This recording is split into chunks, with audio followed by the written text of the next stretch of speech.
انا كان عندي هنا الرئيس يسود بس لا يحكم لانه معين. هنا رئيس الوزراء بيحكم الدولة، وهنا مجلس النواب بيحكم الدولة. يبقى الحكم بيتوزع على رئيس الوزراء وعلى مين؟ على مجلس النواب. اكن ده واخد نص حكم وده واخد نص حكم.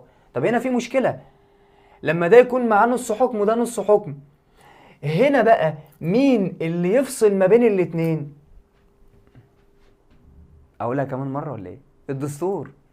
الدستور يا فندم هو اللي بيدي صفة الحكم لرئيس الوزراء اهو، الدستور اللي خلاه يحكم. وهنا نفس الكلام، الدستور اللي بيحدد اختصاصاته عبارة عن ايه. طيب لو خدت بالك، بص اللقطة المهمة قوي دي. هنا الرئيس كان ايه؟ كان الرئيس هنا معين. هنا رئيس الوزراء كان ايه؟ كان منتخب. خدت بالك؟ دايما